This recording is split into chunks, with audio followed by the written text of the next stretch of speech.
TRC গ্রহণ করেছে, তাই না? ঠিক আছে, তো এখন আপনি ছিল স্যার, এইজন্য আমি এটা বললাম যে ঘটনা আমি এটা দেখছি। এখন বলেন। এখন প্রশ্ন আছে স্যার, এই যে আমি 4টা কার্ড নিয়ে আসছি বিভিন্ন কোম্পানির, যেখানে লেখা আছে 2 দিন মেয়াদ, 19 টাকায় 2 দিন মেয়াদ।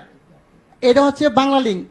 এখন আছে 19 টাকায় আপনার 24 ঘন্টা মেয়াদ রবি, আর এয়ারটেল আছে 19 টাকায় 31 দিন 3 দিন মেয়াদ, আর গ্রামীণে 2 দিন মেয়াদ। আমার প্রশ্ন হচ্ছে এই জিনিসগুলো কি স্যার পয়সা যায়? এটির মেয়াদ থাকবে কেন?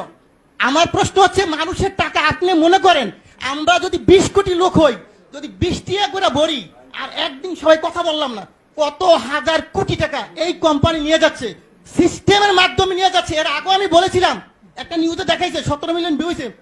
ওদিন থেকে উচিত ছিল এই সিস্টেমটাকে বাংলাদেশে বন্ধ করে দেওয়া।